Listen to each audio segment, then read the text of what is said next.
No.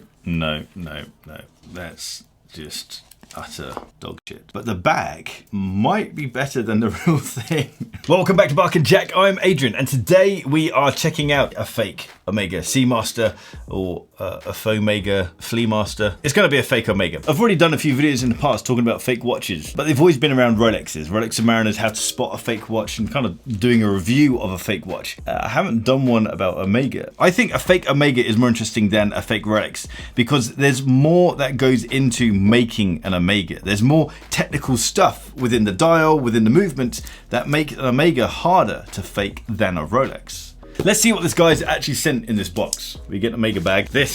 What the shit is this? So this is a real Omega Seamaster box. This, I don't know what. Let's have a look. No, I don't know what that is.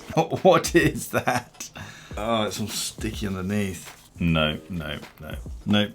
That's just utter dog shit. The front is just utter crap, but the bag might be better than the real thing. That is. No, this isn't possible. This came about because a guy on Instagram messaged me saying, can I send you a new Rolex Submariner? I said, no thanks. I'm not really interested in fake Rolexes. It's kind of being done to death on YouTube. But you can send me a Seamaster if you want. He obviously thinks that he can use this as some sort of, I don't know, advertising. I guess he could cut this up and edit it so that it's some kind of positive review. That's what the cowboys over at Undone did. This is a fake Rolex. It's nothing. It's just going to be dog shit. Let's check this thing out and actually see what's going on, because I'm already starting to see things on it that just don't look right. If you're concerned about a watch, a pre-owned Omega that you're going to buy, and you're concerned about whether it's real or not, you can obviously use these as pointers to look out for. Straight away, you can, I mean, the bracelet gets stuck. Look at that. Oh, what a load of rough. Let's have a proper look. Well, I guess we should start off with the bracelet. The bracelet is, there's a poor finish on the link. The links on the real bracelet are highly finished and it moves so smoothly. It is a very, very well made piece of kit. All the links move completely freely on the real bracelet. You can tell when these are side by side that the steel is of different color. The real steel has a bluey tone to it. The fake steel, the fake watch, has an orange tone to the steel. The bezel on the fake is just, it sounds cheap. There's a lot of play in the movement, both sideways. It kind of wobbles. It's pretty crap. And it sounds crap as well. And as we know, bezel sound is very important. Let's jump to the dial, because this is the biggest giveaway and you don't need to have another watch to compare. A real Omega Seamaster uses zirconium oxide for the dial, and that's why it's got that little engraved part. I don't know what this watch is made of, but it doesn't reflect light in the same way. But then we've got the laser etching. The lines in the real one are engraved using a laser.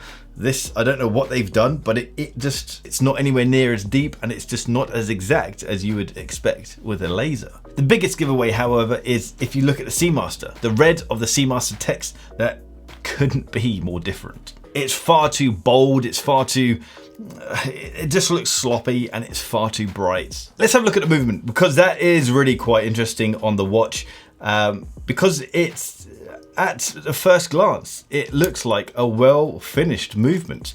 The finishing on the fake, it's a deeper finishing. It's a more pronounced finish than on the real one, and that means that the fake movement, it kind of has a more contrasty look to it. That being said, as soon as you look closer at the fake movement, that's supposedly decent finishing, it just falls apart. There are horrible areas within this movement, but it goes beyond just the finishing. The movement in this fake watch is a clone of the Omega caliber 8800, and that's kind of annoying because the 8800 caliber is a phenomenal movement. It's a highly tested movement. It's an incredibly powerful movement, and it's annoying because that's one of the biggest selling points for me around the Omega Seamaster, is the movement inside is just amazing. And that's kind of the whole point of these watches. There is no way that this fake movement will be able to handle anything like the real one. This is what winding a real Seamaster sounds like.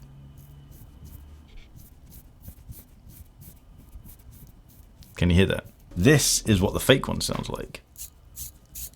That's probably too loud for you now, isn't it? It's horrible. Now, beyond actually engaging with the movement and working with the movement, like winding it, I think it'd be quite hard to recognize a fake Omega movement, the clone here that we have.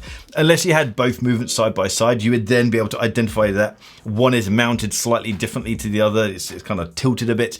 Also, screws are in different places, but you'd really have to know what you're looking for to identify that. I'm gonna have to have a quick rant here. When I last did a video around a fake watch, I think it was how to identify a fake Rolex Submariner. A few people commented how I was snobby with my viewpoint on fake watches, around how you shouldn't buy a fake watch, buy something that you can afford and don't try and pretend to be something that you're not. That absolutely isn't from a place of snobbery. There are watches that I want that I can't afford, that I am in love with that I can't afford. I got hands-on with an Audemars Piguet Royal Oak Extra Thin. That watch is phenomenal. That watch was the first watch in a very, very long time that just felt right. It felt like I had to have that watch.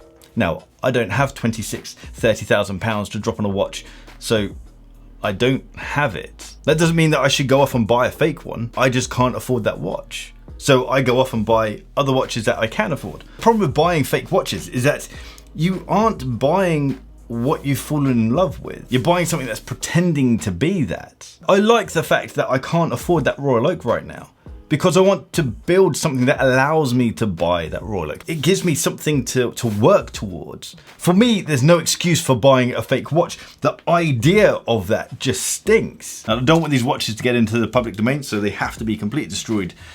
So I need your help on ideas on how to destroy this one. If you like this video, hit the thumbs up button. If you like the style of this video, hit the subscribe button down there and that little bell icon so you get notifications when I drop a new video. If you want to check out our watch blog, watch accessories, jump over to barkandjack.com. If you're on Instagram, give me a follow at barkandjack, and I'll see you guys next time. Take care.